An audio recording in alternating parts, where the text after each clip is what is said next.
I slept with Joshua for 4 years. Lincoln's thighs were as perfect as a human being's could be. These are actual quotes found by the New York Times from Abraham Lincoln and his law firm partner. Miss O'Connor, wait, I swear this is my presentation. Please don't call the office. I'm not talking about sex. I'm talking about queer history. In fact, according to a 2019 study conducted by the Trevor Project, a whopping 63% of students say they've never learned about queer history in class. And fellow APUSH students, I know what you must be thinking. Sadie, we know you're a genius, but why should we listen to you on this topic? You clearly haven't noticed my nose piercing or my statement blazer. Now that I've come out to you, let's explore why queer history has been so hidden, how this has detrimental effects on the development of queer students, and how we can stop sweeping this side of history under the rug. Because history must include the whole story. One of the main reasons teachers hesitate to teach queer history in class is because they view talking about queer people as effectively talking about sex in the classroom, something our beloved Miss O'Connor would definitely take issue with. We were all there for that vaping assembly, right? I know you were, Brandon. Court mandated. Bethany Leonardi, teacher and co-founder of charity A Queer Endeavor, explains the root of this fear perfectly. Teachers worry that lessons will be inappropriate or focused on sex, but people are not inappropriate. It's possible to talk about the many ways LGBTQ people have made history without getting into their sex lives any more than one would when discussing straight people in history. Now, I know I didn't exactly give the perfect example of this with my Lincoln quotes, but there's a way to acknowledge these sides of historical figures, and it can even help students understand them more. After all, that's why Lincoln's hat was so big. It's full of secrets. However, it may not always be up to the teacher to include queer history or equistory in their curriculum. According to Olivia Waxham of Time magazine, laws in 6 states ban the promotion of homosexual lifestyles, and laws geared towards sex ed classes can further deter LGBTQ history efforts. One of these states is Alabama, who banned the live-action Beauty and the Beast because of an openly gay candle. That was the romantic arc you took issue with. She had Stockholm Syndrome with Bigfoot. Alabama aside, we need to create open environments for students from all walks of life.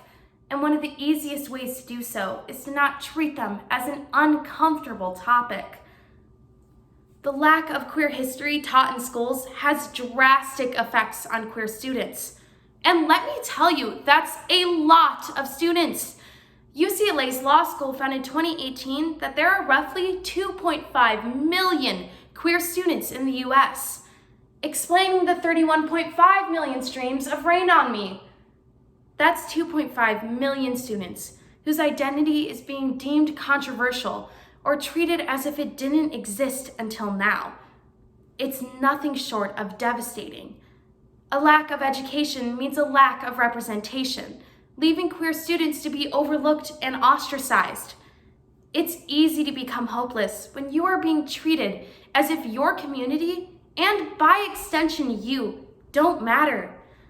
Additionally, the government organization Stop Bullying found that in 2019, LGBTQ students are twice as likely to experience bullying. And not much is stopping this from happening. Bullies are being shown in our curriculum that being queer doesn't exist, encouraging them to take homophobia from their home lives to school. In case you didn't notice, Brandon, I'm subtweeting you, Mr. No Homo.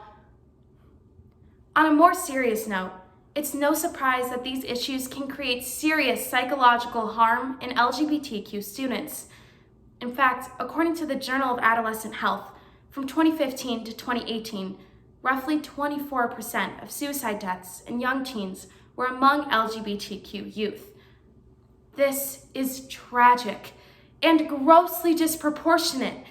It's closely tied to the fact that queer students are often given the near impossible task of coming out to an unwelcoming home. So gifting them with an accepting environment can make all the difference when queer people, time and time again, are being forced to face hostility solely for how they identify themselves.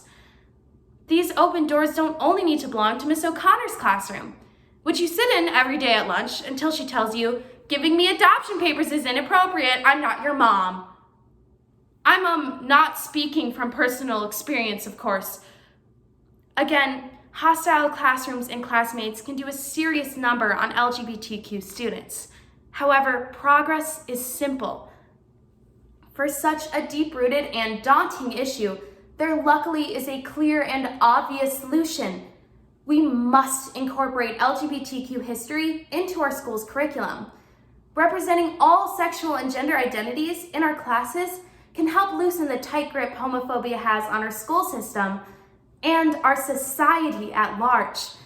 In fact, according to that same 2019 study conducted by the Trevor Project, LGBTQ students in schools with queer inclusive curriculums were 22% less likely to feel unsafe because of their sexual orientation and 15% based off of their gender expression.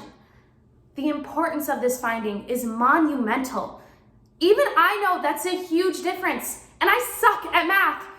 Pythagorean theorem? Never heard of her.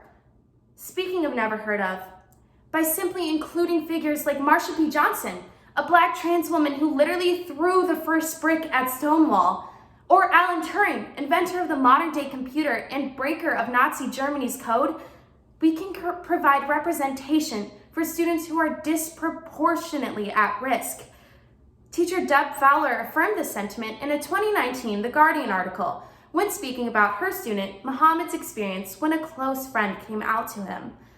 Muhammad said to me that because of what he had learned in our classes, he was able to understand his friend better and that they became even closer afterwards. That's what this is about, creating closer connections between friends and safer schools and communities. This experience doesn't have to be unique to Muhammad. Straight and cis students everywhere will be able to understand their queer classmates and friends better. Maybe we can even help Brandon. Just kidding, we shouldn't play God. This improvement may even help some queer students embrace their queerness and live a more fulfilling, free life. And literally all you have to do is talk about how maybe Honest Abe was honestly like super gay. Now that we've worked through the causes of this historical revisionism, the impact that it has on students, and what steps to foster more empathetic school communities, I hope our school and others can open some chapters in our history textbooks.